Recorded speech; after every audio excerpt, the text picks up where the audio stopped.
Olá, o tema da aula de hoje é competências empreendedoras. No mundo dos negócios existem muitos mitos sobre o sucesso empresarial. Algumas pessoas costumam dizer que as pessoas bem-sucedidas nos negócios têm sorte, outras que essas pessoas nasceram com um dom natural, já foram predestinadas a terem sucesso nos negócios. Mas, na realidade, o que nós temos na área de negócios é um conceito de competência. E o que é uma competência? O que é uma pessoa competente? Vamos dar uma olhada na enquete que nós fizemos sobre isso. O que é uma pessoa competente para você? Pessoa competente, eu acho aquela pessoa que tem desafios, tá? Tem persistência e sempre luta por algum objetivo. É aquela pessoa que busca melhorar os seus conhecimentos continuamente. Competente é que dá conta do recado, né? Que faz tudo como tem que ser feito e dá resultado positivo. A pessoa que consegue cumprir com todas as suas responsabilidades, né? Eu acho que resume aí. É aquela que, em primeiro lugar, tem a humildade de se valer do conhecimento e da experiência das demais pessoas. Por conseguinte, é aquela pessoa que sabe trabalhar em equipe. Competente, eu acho que é uma pessoa que é capaz de fazer aquilo que ela fala que vai fazer. É aquela que consegue ganhar o salário dela independente de onde ela trabalha, do cargo que ela exerça. É aquela pessoa centrada, inteligente. Seja capaz de superar as dificuldades do nosso dia a dia, que nos assolam a cada instante, a cada momento. Como nós podemos ver nessa enquete, existem vários conceitos sobre o que é uma competência, mas nós poderíamos juntar tudo isso numa questão simples. Ser competente é produzir resultados. Se você produz resultados na medicina, você é um médico competente. Se você produz resultados na área de negócios, você é um empreendedor ou um empresário competente. Muito importante, antes de mais nada, nós definirmos o que é uma competência. Vamos dar uma olhada no conceito que foi definido por Lyle Spencer sobre competências. Competência é uma característica marcante de um indivíduo que está relacionada casualmente a um critério, referência e ou a um desempenho superior em uma situação de trabalho. Esse conceito de Lyle Spencer como um todo é bastante complexo. Para que possamos entendê-lo, é necessário dividi-lo em algumas partes. Vamos entender a primeira parte. A primeira parte diz o seguinte: uma competência é uma característica marcante. O que quer dizer isso? Significa que é uma coisa que a pessoa tem e que você pode prever, em função dessa característica da pessoa, como ela irá se comportar numa determinada situação. O segundo ponto é causalmente relacionada, ou seja, existe uma relação causa-efeito. A pessoa faz uma determinada coisa que leva ela a ter resultados na sua profissão ou na sua função. E o terceiro ponto importante no conceito de competências é precisamente critério, ou seja, como é que eu sei que uma pessoa tem um desempenho melhor do que a outra? Eu preciso ter um critério para avaliar isso. Por exemplo, na área de negócios eu posso medir isso através do lucro que a pessoa produz para a sua organização ou pela quantidade de novos produtos que são lançados no mercado. Se eu fosse trabalhar na área de educação, eu poderia dizer que um professor competente é um professor que consegue atingir determinados objetivos em termos de ensino com os seus alunos e que isso pode ser medido de uma determinada maneira. Vamos ver a origem dos estudos de competências.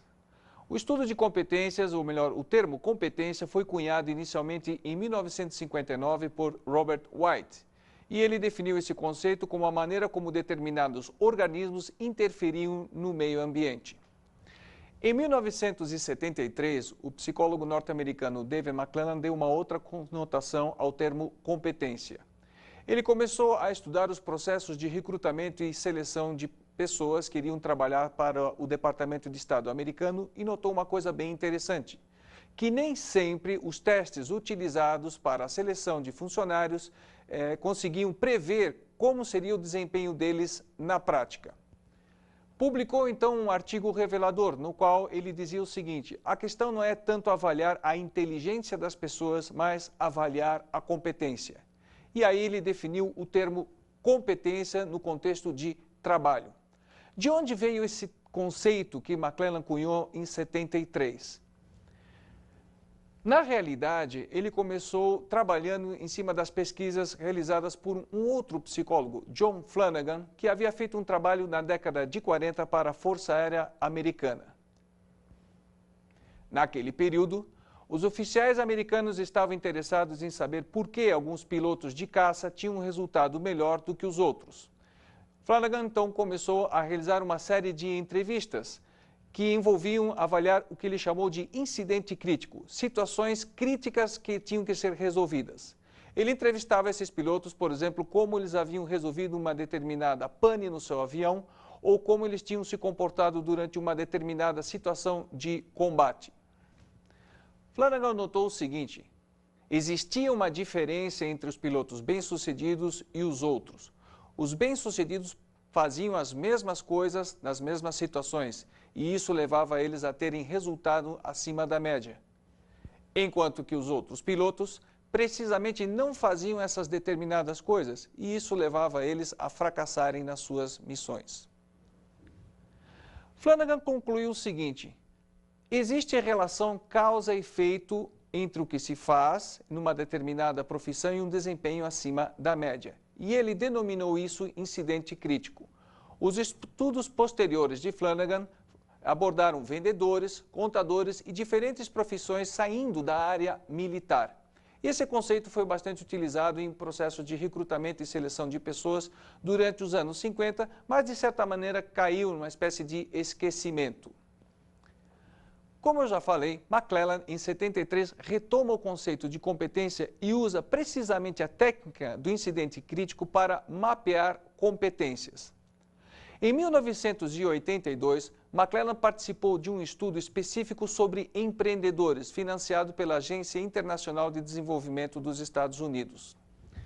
O objetivo desse estudo, que durou 5 anos, era entrevistar empresários de reconhecido sucesso e empresários que tinham um desempenho mediano e saber exatamente qual era a diferença entre os dois. Em outras palavras, quais seriam as competências empreendedoras.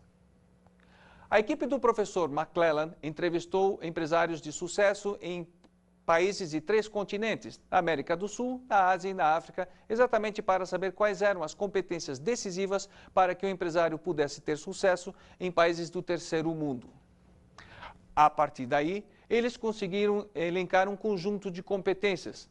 Posteriormente, essas competências sofreram uma revisão por parte de Lawrence Cooley e se gerou o que se chama modelo de competências genérico para empreendedores, sobre o qual nós iremos conversar hoje. As competências têm uma estreita relação com a personalidade humana, portanto, falar em competências significa falar em diferentes níveis de competências relacionados com a estrutura da personalidade. Vamos dar uma olhada nisso. No nível mais profundo da personalidade, nós temos o que nós chamamos de traços e motivos. Um traço de personalidade é uma característica específica da pessoa. Por exemplo, existem pessoas que são mais agressivas e pessoas que são mais calmas. Na área de negócios, nós poderíamos dizer que um traço de personalidade, como a capacidade de manter a calma em situações de estresse, é muito importante para um gerente, principalmente quando se trata de liderança e tomada de decisões. Além dos traços, nós temos os motivos. Motivo é aquilo que leva uma pessoa a fazer uma determinada coisa, um determinado comportamento. Por exemplo, pessoas que têm alta motivação por realização costumam estabelecer metas desafiadoras e têm um alto nível de exigência de qualidade. Na segunda camada, por assim dizer, da personalidade, nós temos o autoconceito, as atitudes e os valores. Por exemplo, autoconceito. Se você acredita que você tem a capacidade de ser um gerente bem-sucedido, ou se você acredita que você não tem a capacidade de ser um bom empresário, em ambas as situações você está certo. Depende de você acreditar isso. Claro que se você acredita que você pode ser um bom líder, você vai começar a trabalhar no sentido de desenvolver suas habilidades de liderança e vai conseguir chegar lá. Uma outra coisa muito importante é também aqui você atribui o resultado do que acontece na sua vida, o que foi definido por Julian Rotter como locus de controle. É uma crença. Algumas pessoas acreditam que elas são os responsáveis pelos resultados das suas empresas e aprendem com os seus erros. Já outras pessoas não têm essa capacidade. Elas dizem que tudo que dá errado nas suas empresas e nas suas vidas é devido a fatores externos como sorte ou até a política governamental. Empreendedores bem-sucedidos acreditam que depende deles aprender com os seus erros e que depende deles o seu desempenho na condução dos negócios, e isso é muito importante para que eles possam aprender com as suas experiências. No nível mais externo da estrutura, nós vamos ter os conhecimentos e habilidades. Você pode desenvolver, por exemplo, a habilidade de comunicação, muito importante em liderança, e você pode adquirir o conhecimento de, por exemplo, como fazer um fluxo de caixa. Os conhecimentos e as habilidades seriam como uma espécie de aplicativo de software que roda sobre um sistema operacional. Deixa eu dar um exemplo sobre isso. Existem muitas pessoas que sabem, por exemplo, fazer um planejamento financeiro e fazer um fluxo de caixa, mas na sua estrutura de personalidade tem um traço de ansiedade muito grande, que leva elas a fazerem o quê? Tomarem uma decisão, por exemplo, de comprar um determinado equipamento ou um determinado bem primeiro, para depois analisarem os números e saber se poderiam ter feito isso ou não. Um caso bastante curioso que eu sempre gosto de citar foi uma pessoa que fez 2 cursos sobre administração do tempo. Ele tinha todo o conhecimento e a técnica de como gerenciar o seu tempo, mas me confidenciou: eu não consigo encontrar tempo para administrar o meu tempo. Uma coisa meio estranha isso? Como você não consegue encontrar tempo para administrar o seu tempo? Simples. Um estudo que eu fiz sobre a personalidade dessa pessoa me revelou que ele tinha uma alta necessidade de realização, tão alta que levava ele a ser uma pessoa muito centralizadora. Isso associado também a um traço de personalidade de alta ansiedade. O final é que ele sabia o que tinha a ser feito, mas simplesmente ele não conseguia fazer. Como as competências podem ser desenvolvidas numa pessoa? Existem 3 maneiras básicas. Uma é através do aprendizado pela própria vida, pelas experiências. Outra seria como? A parte mais externa do modelo de competências, você pode estar trabalhando através do treinamento técnico, ensinando as pessoas técnicas de gestão de empresas, no caso do modelo de competências para empreendedores. A parte mais interna é desenvolvida através de treinamento comportamental, onde você vai mudar determinados aspectos da personalidade da pessoa para que ela possa desempenhar melhor tecnicamente a sua função. Vamos dar uma olhada agora quais são as competências específicas para que você possa ter um resultado acima da média como empreendedor. Quando eu falo de competências, eu sempre gosto de alertar que as competências são forças e toda força tem uma contraforça. Na filosofia, nós temos, por exemplo, o bem e o mal, na filosofia oriental, o yin e o yang. Temos a luz e as trevas, o polo positivo e o polo negativo. Essa questão da dualidade das forças é tratada na literatura e em filmes. E nós temos um filme, Guerra nas Estrelas, onde precisamente essa questão da força e do lado obscuro da força, da contraforça, é tratado. Vejamos uma cena desse filme. Remember, a Jedi strength flows from the Force.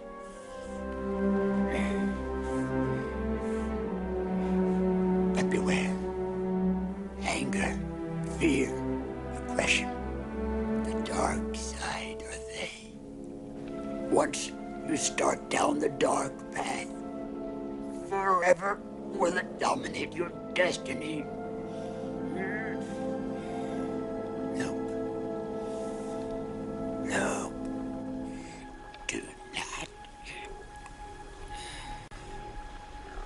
Do not underestimate the powers of the Emperor, or suffer your father's fate. You will. You, when gone am I, the last of the Jedi will you be.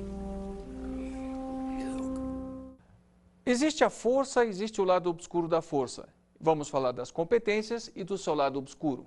Vamos começar falando sobre a primeira competência, que é estabelecimento de metas. Uma característica marcante dos empresários bem-sucedidos é que eles sabem exatamente aquilo que eles querem. Eles definem resultados. O estabelecimento de metas, com certeza, é uma espécie de locomotiva que puxa todas as outras competências. Contudo, o estabelecimento de metas também tem um lado obscuro. Qual é? O lado obscuro do estabelecimento de metas é o que nós chamamos de perder a missão. Deixe eu dar um exemplo. Você pode estar com um empresário que está comemorando ter atingido uma meta de, por exemplo, ter um patrimônio de $1 milhão. Ele está feliz, comemora isso e você pergunta para ele, por que você estabeleceu a meta de ter $1 milhão? Ele pode te responder, eu estabeleci essa meta para dar bem-estar à minha família. Ótimo, como anda a sua família? Bem, eu não sei, eu me separei da minha esposa há alguns anos, meus filhos me odeiam, não vejo eles há meses. É uma situação muito estranha. Como assim? Se você tinha estabelecido como meta ter uma determinada coisa e não conseguiu, nós temos aí uma contradição. Qual é?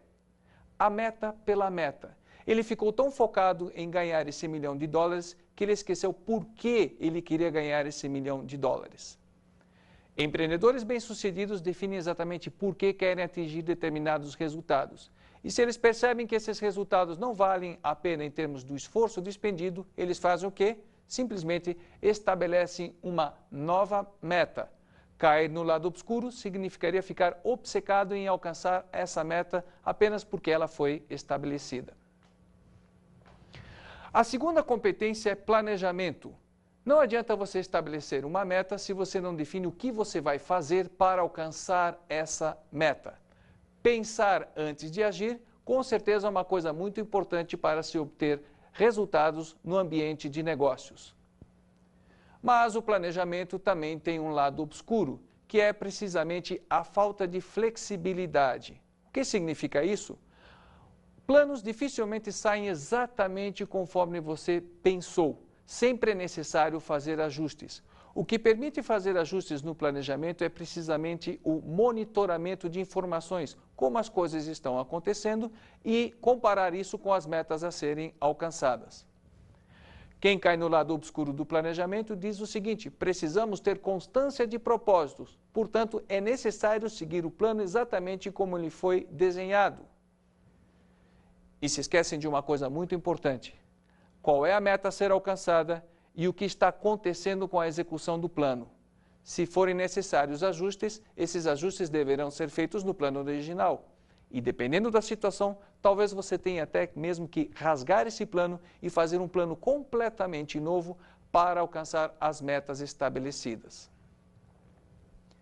A terceira competência é busca de informações.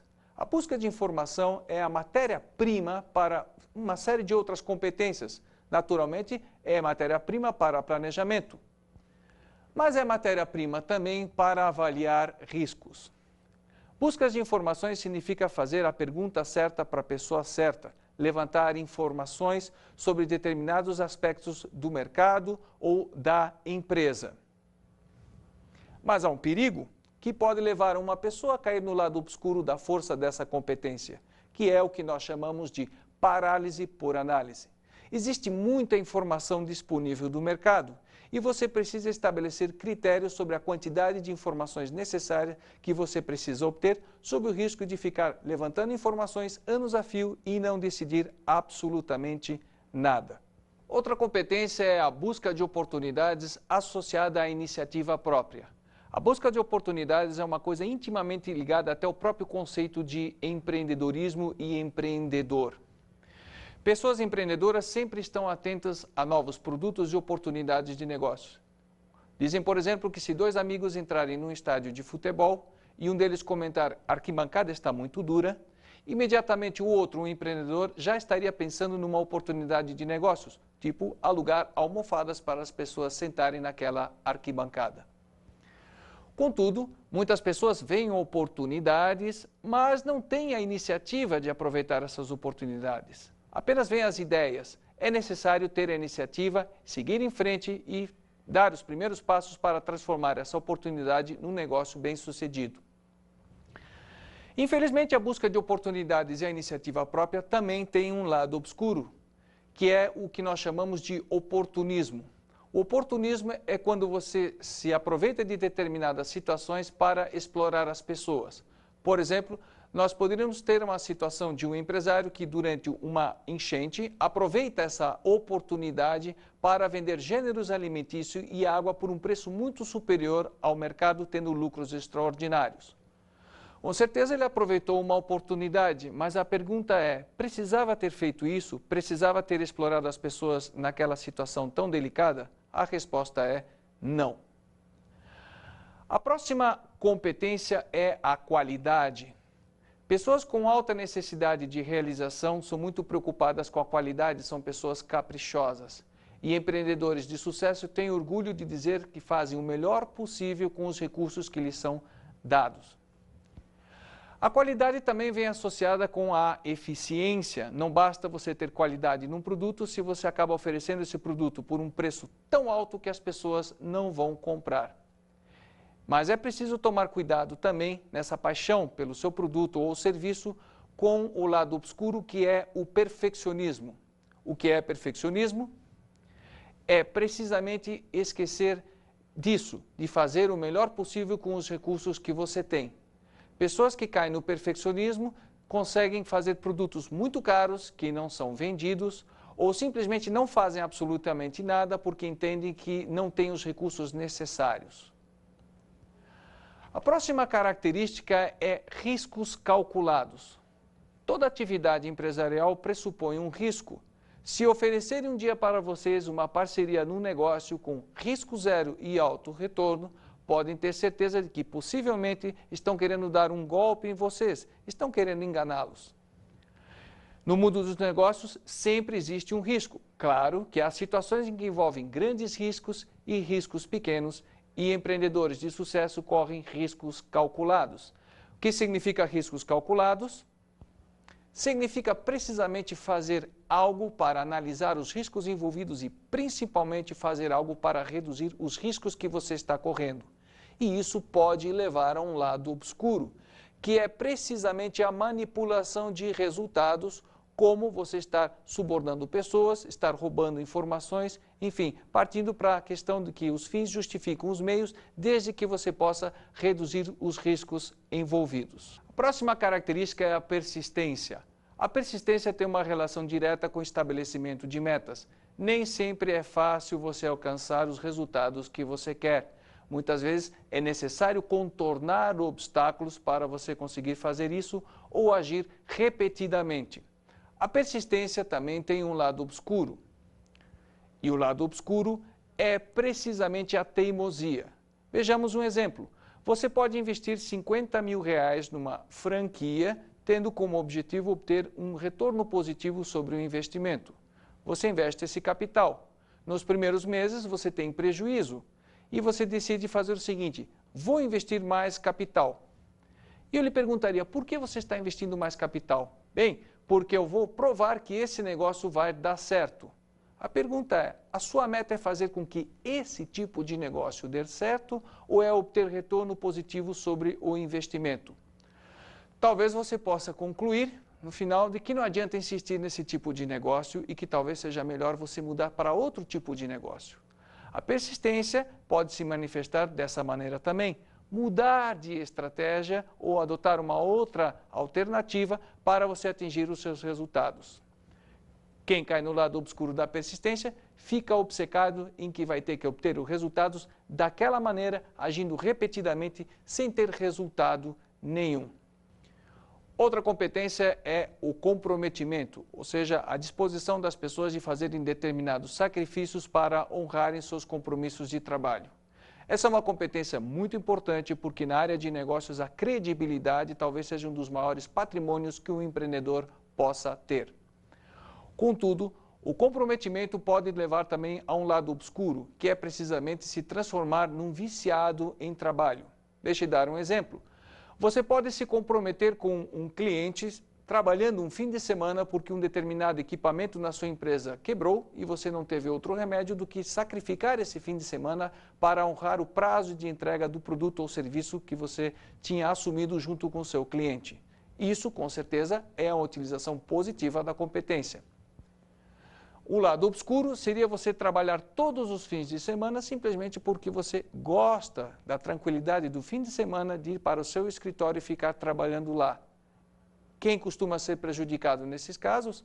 A família, que fica em segundo plano. Claro que as pessoas que estão no lado obscuro do comprometimento sempre têm uma boa desculpa. Elas costumam dizer, é um sacrifício que eu estou fazendo pela família. Um dia eles vão entender. Outra competência muito importante é a persuasão. A capacidade de convencer as pessoas a fazer aquilo que o empreendedor quer. A persuasão tem uma relação direta com um motivo de poder. E dizem que empreendedores bem-sucedidos são pessoas com grande capacidade de convencimento. Convencem pessoas a investirem dinheiro nos seus negócios ou convencem clientes a comprar seus produtos ou serviços. Contudo, a persuasão também tem um lado obscuro, que é a manipulação das pessoas. Você pode estar convencendo uma pessoa a fazer aquilo que você quer ou você pode estar coagindo uma pessoa a fazer aquilo que você quer. Nesse caso, você caiu no lado obscuro da persuasão. As duas últimas competências e que têm uma relação muito estreita entre elas são a independência e a autoconfiança. A independência é a necessidade que os empreendedores têm de terem liberdade de ação, de poderem eles mesmos tomarem as suas decisões e decidirem o que tem que ser feito e quando tem que ser feito. Já a autoconfiança é muito importante para lidar com situações adversas, por exemplo, frente a um fracasso. Empreendedores bem-sucedidos acreditam na sua capacidade de vencer desafios baseados em experiências anteriores de vida, não apenas no pensamento positivo. O lado obscuro da independência e da autoconfiança é uma coisa que nós poderíamos chamar de autossuficiência. O que significa isso? Primeiro, acreditar que você não precisa de ninguém, que você pode resolver tudo sozinho, não ter humildade. Também significa você achar que pode fazer as coisas simplesmente baseado em pensamento positivo e não baseado nas suas experiências anteriores. Você se esquece que é humano, que pode errar e aí cai no lado obscuro, que é a autossuficiência. Vamos dar uma olhada agora no quadro Perfil Empreendedor, onde poderemos identificar uma série de competências no depoimento do empresário convidado.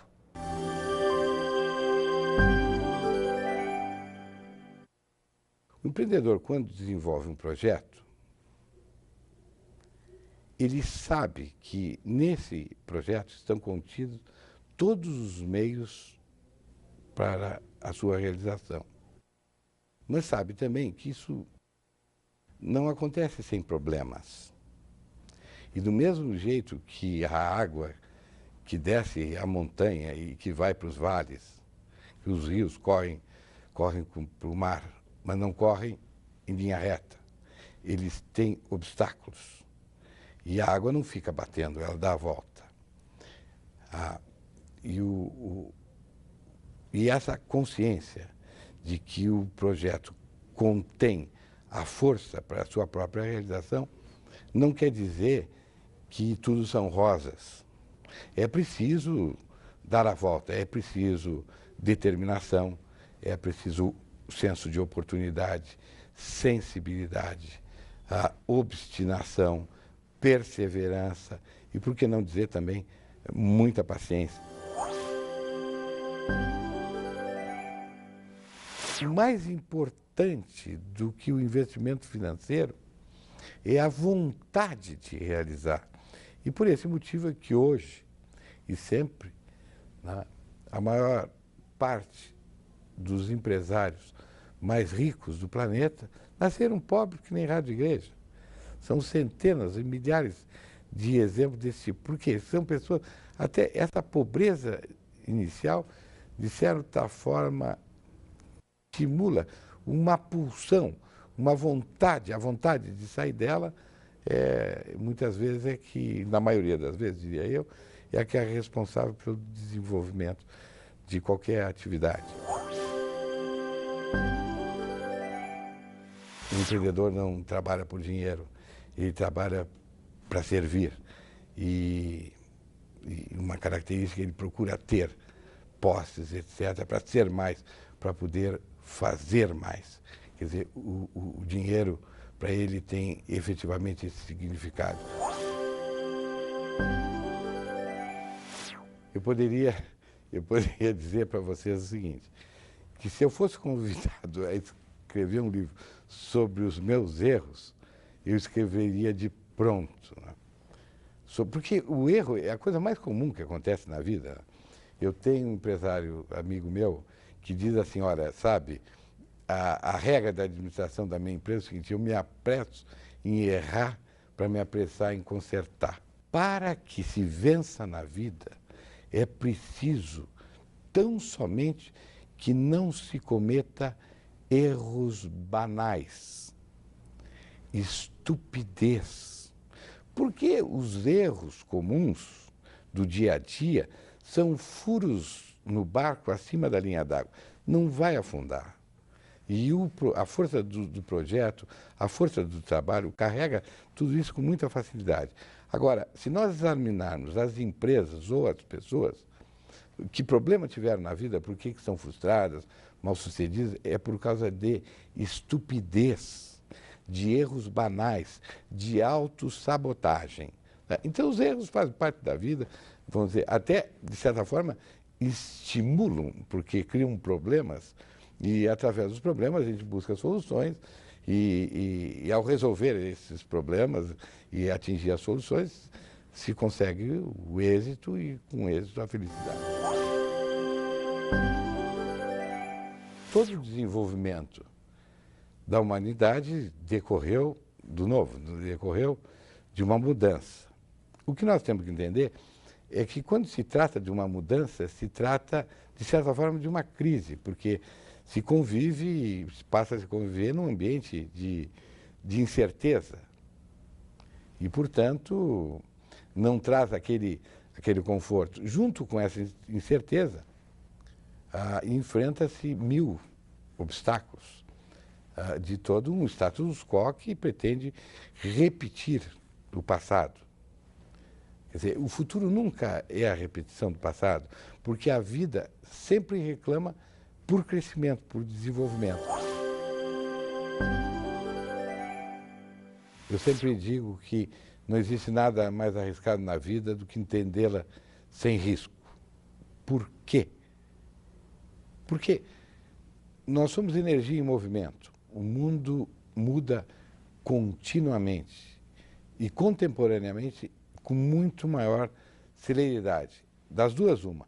Ou eu entendo essas mudanças e procuro paz no entendimento dessas mudanças, ou não tem saída, porque estático nada fica. Considero o brasileiro um povo de primeira classe, mas não é copiando os de fora que, pretensamente, a maioria da sociedade brasileira acha que são melhores do que nós vamos resolver nossos problemas. Os nossos problemas serão resolvidos pelos brasileiros, do mesmo jeito que os problemas dos argentinos serão resolvidos pela inteligência argentina. E nesse particular, redobra o meu encanto pelo IESE, porque nós pretendemos transmitir isso. O brasileiro, não só ele é de melhor qualidade, ou similar, ou identidade com os melhores do mundo, como só a ele cabe a solução dos problemas que nós convivemos. Eu não posso entender e tampouco admitir que um país que tem 6 vezes a dimensão da Europa, o mais rico do mundo, possa enfrentar e ter os problemas que nós convivemos hoje. E a educação pode fazer muito por isso, não só sobre o aspecto técnico, científico, mas também dentro do lado comportamental, no sentido de mudar a postura e acreditar mais na nossa gente. Nessa entrevista, nós podemos notar algumas competências. Dentre elas, o estabelecimento de metas, que se manifestou através da visão do negócio. Vimos também a persistência quando se fala da necessidade de contornar obstáculos para se ter resultados. Existem também algumas outras competências que chamam a atenção. Dentre elas, a crença na capacidade do brasileiro resolver. Significa que eu, como brasileiro, também posso ser um empresário bem-sucedido. Também podemos perceber, num determinado momento da entrevista, a análise de riscos. Você estar avaliando o meio antes de você tomar uma decisão e ter presente que todo negócio vai envolver um determinado grau de incerteza, um determinado tipo de risco com o qual você necessariamente, como empreendedor, sempre vai ter que lidar.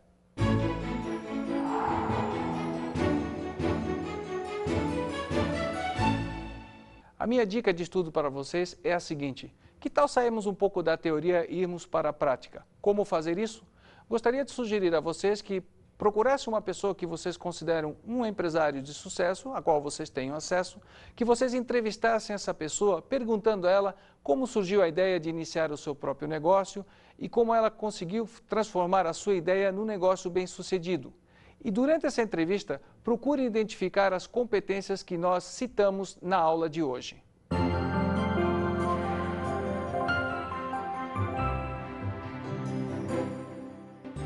Na aula de hoje, vimos competências empreendedoras. Aquilo que faz os empreendedores de sucesso que leva eles a terem um negócio bem-sucedido.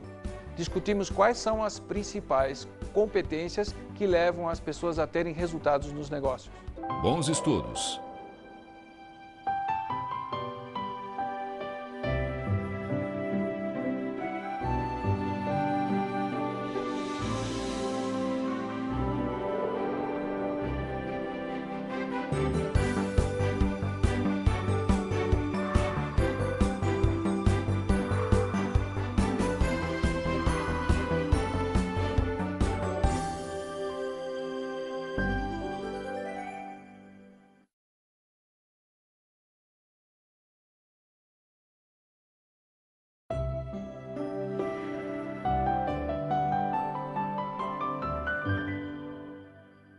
A dica que eu daria para o tutor nesta aula é a seguinte: antes do quadro Perfil Empreendedor, explique para os alunos que eles deverão observar com bastante atenção o depoimento do empresário entrevistado e procurar relacionar no seu depoimento quais são as competências empreendedoras que ele está manifestando.